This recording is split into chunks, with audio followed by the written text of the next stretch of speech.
Hello and welcome to my behind the scenes video on how I implemented the audio for InnerSpace using FMOD and Unity. FMOD is a powerful audio engine that allows for dynamic and interactive sound design. With FMOD, the game's audio changes based on the player's actions and the environment that they are in. This creates a deeper sense of immersion and makes the game feel more alive. The Unity project was given to me as an assignment for a university module on game audio. It is based on the Unity Creator Kit, FPS. The use of FMOD allowed me to create a dynamic soundscape that adapts to the player's actions. In this video, I will go over the pre-production, sound design, and then the implementation within FMOD and Unity. Let's start with the pre-production.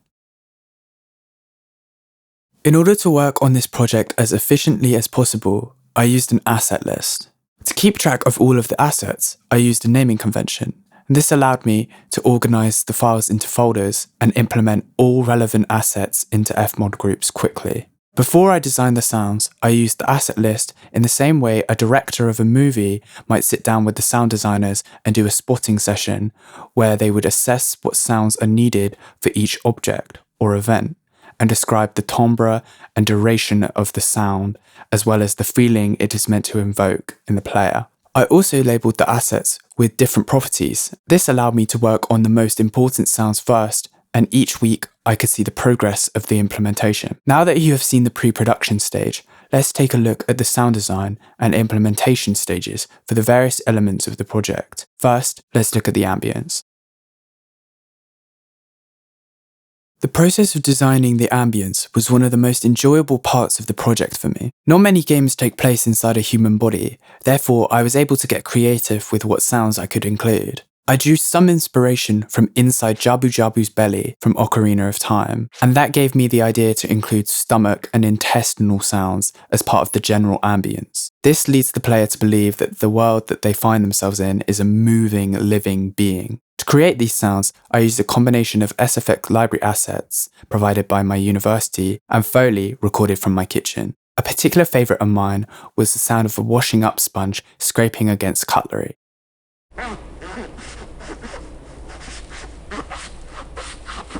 I slowed and pitched this down to create the sound of a stomach growl.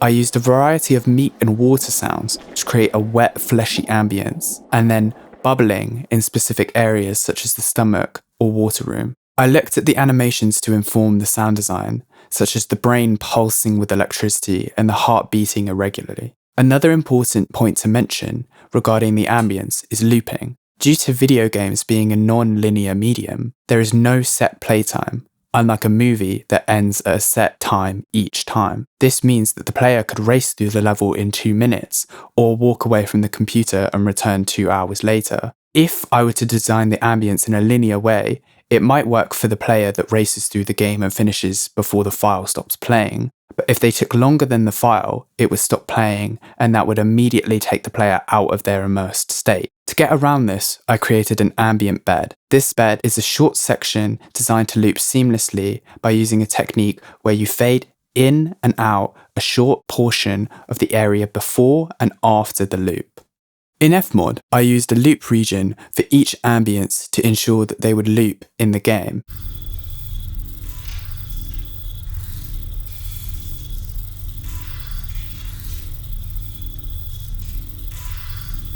In order to make the loops of different lengths match, I used the async property to stretch them. This isn't the same thing as warping in DAWs because it causes the playback of the section to not match up with the playhead instead of stretching the audio file. To further enrich the ambience, I used a few one-shot sounds, one-shot meaning that they are designed to play once instead of looping, and I placed them on top of the bed using scatterer and multi-instruments.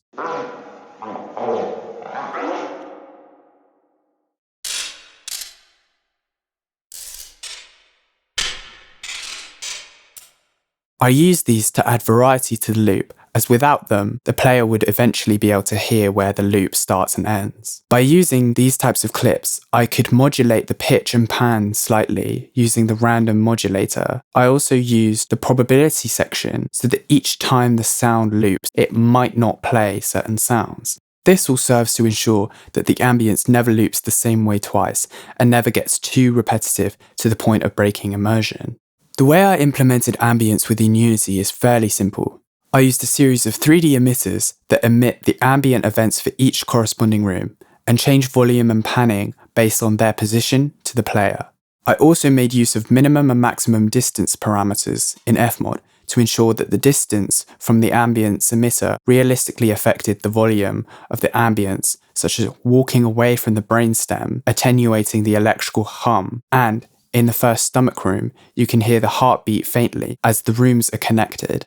You may also notice that I used a 2D emitter. This plays the main ambient texture throughout the whole level, and therefore it doesn't need to change based on the player's position, so I set it to 2D. Actions refer to the player's various interactions with the game world in order to progress.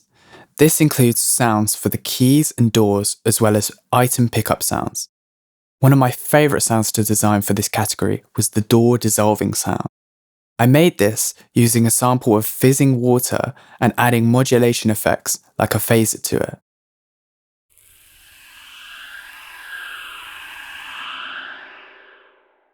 The result is a sound that matches the dissolving animation in a satisfying way whilst matching the biological aesthetic of the game.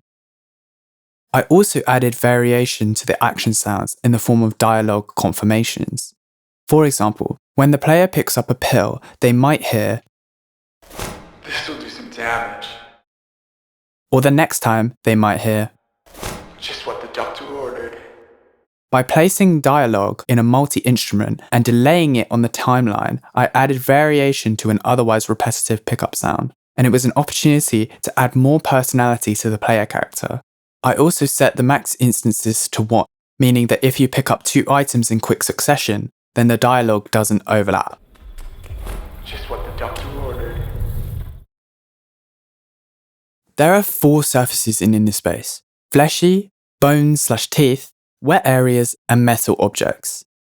In order to make the experience of moving more immersive, I needed a system that would produce different footstep sounds based on the surface type that the player was currently in contact with. While this was the most time-consuming aspect of implementation, it was also the most rewarding. To set up this system, I made multi-instruments containing footstep variations that were set to shuffle to avoid the same sound playing on repeat.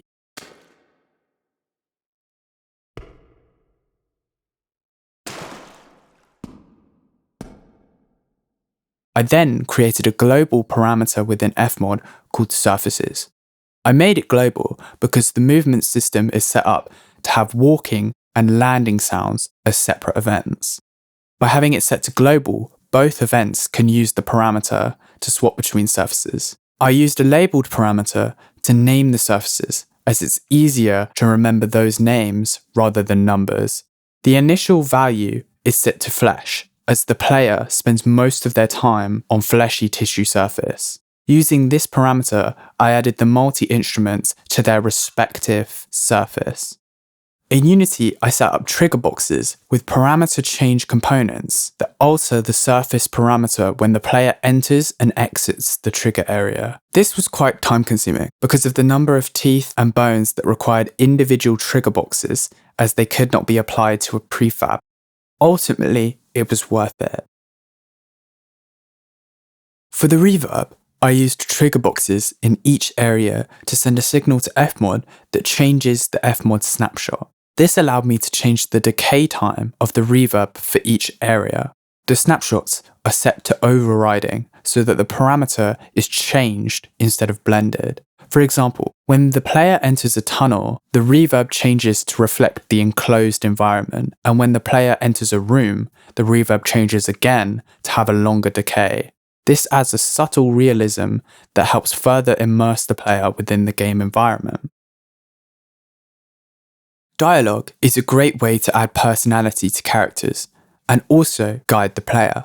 For the player character, I created an overconfident and comedic personality. This lets the player experience the fantasy of being a skilled operative on a mission. This in turn helps fuel the gameplay loop of shooting germs and searching for keys. In order to add more realism to the dialogue, I added an EQ to create the idea that the player is wearing breathing apparatus, as you would in a hostile environment, and therefore the speech is filtered by the equipment. This'll come in handy. Just what I needed. This'll come in handy. Just what I needed. The second character I created was the commander. They serve the gameplay function of telling the player what to do, but I decided to make this as diegetic as possible. By having the dialogue come from a transceiver, it explains the voices in the player's head and provides a connection between the narrative and the gameplay. Your mission is to eliminate every germ in this body and hunt down the megagerm. The way is blocked, so be sure to shoot down those germs and search for keys. Those red blood cells are counting on you. Good luck, soldier. Your mission is to eliminate every germ in this body and hunt down the megagerm. The way is blocked, so be sure to shoot down those germs and search for keys. Those red blood cells are counting on you. Good luck, soldier. At the end of the level, the commander congratulates the player, but also explains that the mission is not over. This provides positive feedback when the player completes the gameplay loop, but also lets the player know that this loop will repeat until all of the boss germs are dealt with. Well done, soldier. But the fight is not over yet. There are more megagerms to hunt down. This was another fun part of the process. I decided to record my voice for the germ and red blood cell pain and idle sounds. Despite looking quite deranged inside the vocal booth, it ended up being quite useful, as by making animalistic and guttural noises, I could pitch them down and add effects like formant shifting to create monster-like sounds, or in the case of red blood cells, formant shift them up to make more innocent, childlike sounds.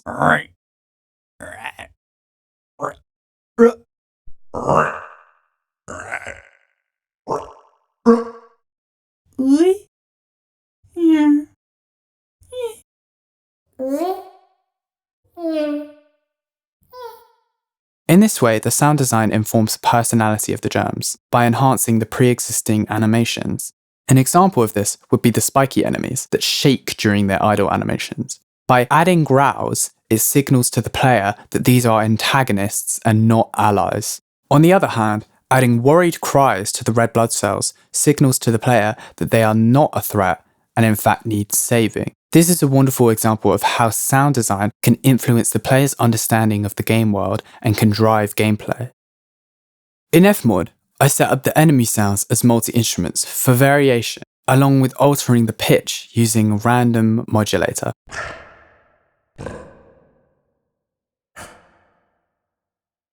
In Unity, I attached a trigger box to the germ prefabs to trigger the idle sound when the player gets close to an enemy, and the sound is stopped when the enemy is destroyed. This worked for most instances, but for some reason it didn't work with the boss germ. This was a satisfying process, as I was able to experiment a lot with the sound design. Menu and SFX are some of the most underrated aspects of a game, but help significantly with the player's perception and experience of a game. I tried to add subtle expressions to the sounds, such as the confirmation sound pitch bending up to signify a positive interaction, whereas the cancelling sound bends downwards to signify a negative interaction. I achieved this by using one of my favourite synthesizers within Logic, called RetroSynth. I chose it because of the analog sound it generates, fitting with the sci-fi conventions I was trying to tap into with the sonic aesthetic of the project. By using portamento and legato, I created MIDI patterns where the note glides up and down an octave. I chose an octave because the jump is noticeable and satisfying, which is important for UI sounds. Another area in which I used synthesizers was the weapon sounds. To generate the weapon sounds, I used a mixture of mechanical gun sounds like ammo from the SFX library provided by my university, with sounds I generated using synthesizers. To make the laser shot sounds, I used pitch modulation via an envelope to bend the pitch down over a short period of time. This creates the classic pew pew laser sound. I then combined these laser sounds with gunshot sounds to add more impact and low frequency content. I also used Logic's video capabilities to match the reload sounds to the animations. This is called rapid prototyping. A good example of weapon implementation in FMOD would be the pill grenade. I stacked the layers of the main explosion and then added a multi-instrument that contains particle sounds that add variation each time the pill explodes. I also used the built-in distance parameter to automate the level of the low-frequency content and volume of the explosion to increase when close and attenuate significantly as distance increases.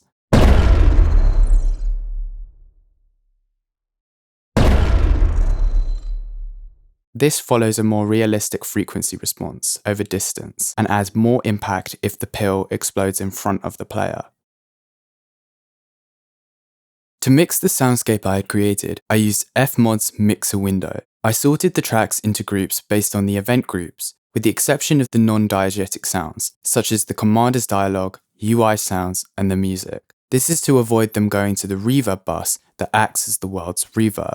I then gain staged these groups by connecting the game using the live update feature so that I can make changes while the game was active. This allowed me to make more informed decisions about the volume of certain events, such as how loud the weapons are compared to the ambience as the player would experience it. I also used FMOD's compressors to sidechain or duck the volume of certain sounds like the ambience when the dialogue or weapons were triggered, so that the ambience didn't mask the more important sounds. I then used a loudness meter and a limiter to reach a target loudness of about -22 LUFS, as through my research, around -23 LUFS is standard for video games. Finally, I used an envelope to modulate the master bus at runtime because there was a glitch in the project that caused every sound in the soundbank to trigger at once at the start of the game.